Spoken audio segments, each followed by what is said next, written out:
El pasado 20 de enero de 2025 a las 12 del mediodía, hora del este, el señor Joe Biden dejó de ser el presidente de los Estados Unidos y ocupó el cargo de Donald Trump, quien minutos después de haber sido juramentado como el 47º presidente de los Estados Unidos, dio el discurso inaugural más largo, arrogante y prepotente en toda la historia de Estados Unidos.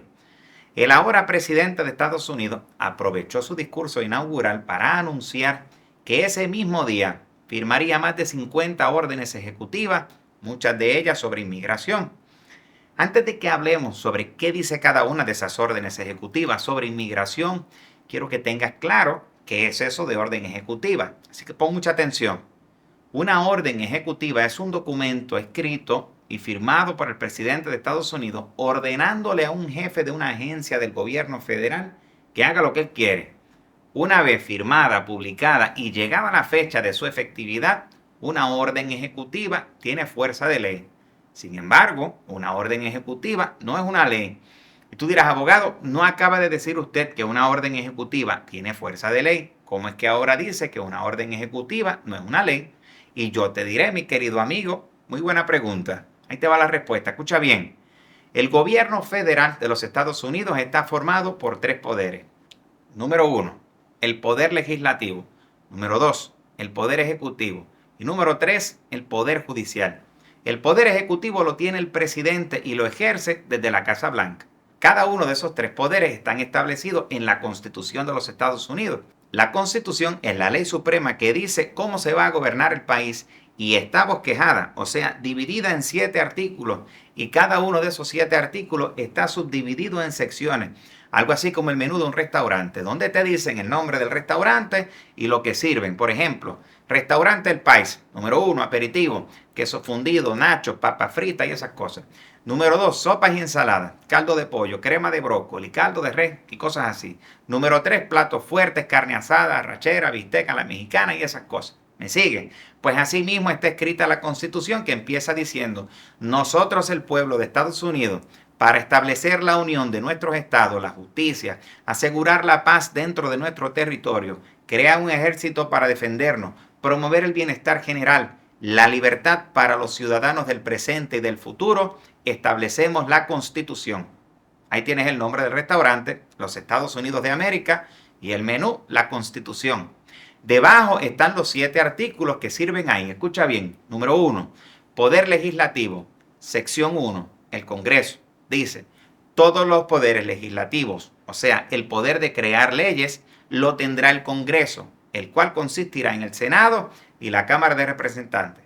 Sección 2, Cámara de Representantes. Dice, la Cámara de Representantes estará compuesta de personas elegidas por votación en el estado correspondiente. Sección 3, el Senado. Dice, el Senado estará compuesto de 2 personas que llamaremos senadores, que serán designados por los legisladores de cada estado. Ahora pasamos al artículo número 2. Poder Ejecutivo, sección 1. Dice, el Poder Ejecutivo lo tendrá el presidente de los Estados Unidos. Sección número 2. Dice, el presidente será el comandante en jefe del ejército.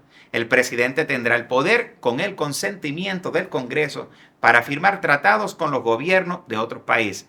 También tiene el poder de, con el consentimiento del Congreso, nombrar jefes de agencias federales, como el secretario de Inmigración, por ejemplo, o embajadores y cónsules en los países extranjeros que lo permitan. Sección número 3 dice, el presidente podrá, de vez en cuando, hacerle recomendaciones al Congreso de medidas que él estime necesarias para que el Congreso las considere y las apruebe. Ahora nos saltamos a la sección número 7, que se llama Proceso Legislativo. Dice, todas las propuestas y proyectos de ley se originarán en el Congreso y deberán ser aprobadas mediante el voto de más de la mitad de los representantes y senadores. Para que una propuesta aprobada por el Congreso se convierta en una ley que nos afecte a todos, deben presentársela al presidente de Estados Unidos. Si a él le gusta, la aprueba con su firma. Si no le gusta, se la devuelve junto con sus objeciones al Congreso para que la reconsideren y vuelvan a votar. Pero, aun si al presidente no le gustó la propuesta de ley, 2/3 partes del Congreso votan a favor de aprobarla, esa propuesta se convierte en una ley que tiene que obedecer todo el mundo. Y bien, hasta Hasta aquí hemos visto dos de los tres poderes del gobierno de Estados Unidos. El poder legislativo, que lo tiene el Congreso, y el poder ejecutivo, que lo tiene el presidente. El poder legislativo ejerce su poder legislando, o sea, escribiendo, proponiendo, votando a favor o en contra de propuestas de ley. El poder ejecutivo lo ejerce el presidente, ordenándole a los jefes de agencias federales cómo es que él quiere que hagan las cosas, y eso lo hace escribiendo y firmando órdenes ejecutivas. Sin embargo, los poderes que la Constitución les da al Congreso y al presidente no son absolutos. O sea, que ninguno puede hacer todo lo que les venga en gana, porque esa misma Constitución que les da esos poderes también les pone límites. Cuando el Congreso consigue que se apruebe una ley, esa ley nos afecta directamente a todos los que vivimos en Estados Unidos. Y cuando el presidente emite una orden ejecutiva, nos afecta indirectamente a todos los que vivimos en Estados Unidos.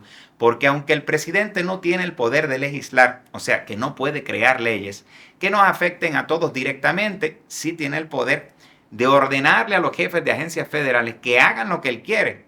¿Y qué sucede? Que cuando un jefe de una agencia federal, por ejemplo, el secretario de Inmigración, hace lo que el presidente le ordena, eso nos afecta a todos, especialmente a las personas migrantes.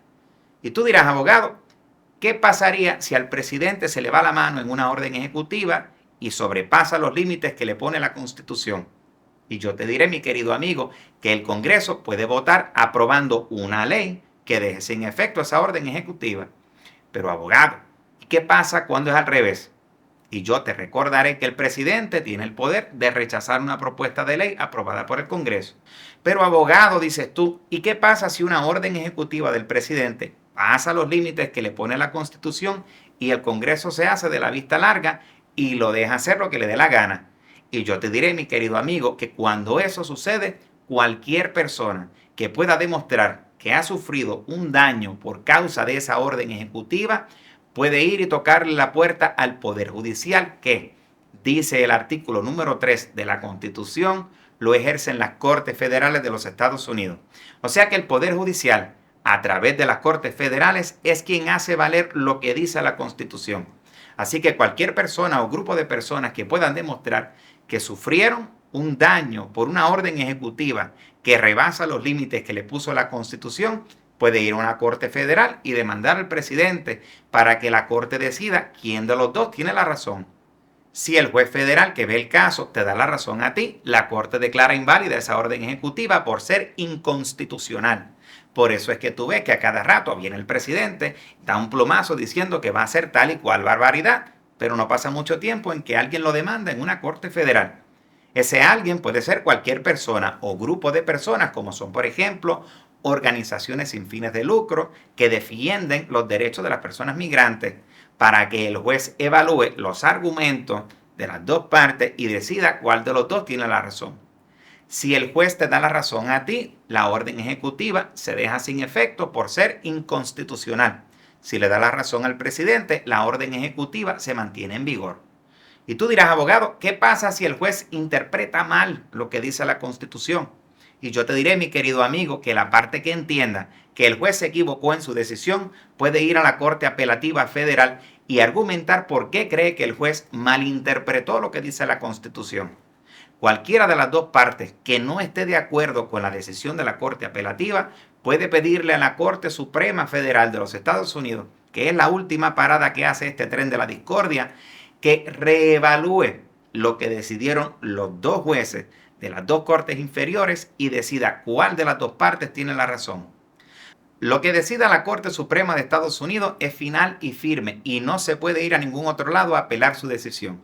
Gústele a quien le guste y duélale a quien le duela, así se trate de ti, de mí o del presidente de los Estados Unidos, porque en Estados Unidos nadie, ni siquiera el mero presidente ni la madre que lo parió, está por encima de la ley.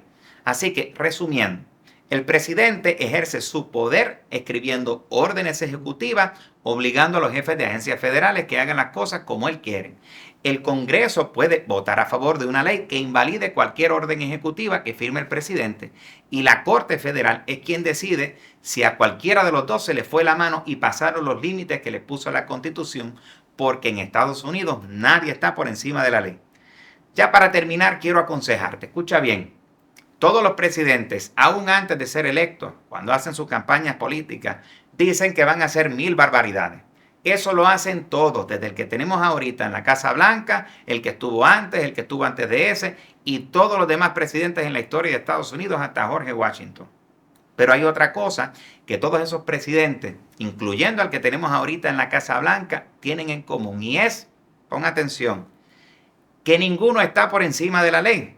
Así que no te dejes intimidar ni tomes decisiones por lo que ves en los noticieros, ni en las redes sociales, ni lo que dijeron las comadres en la barrotería.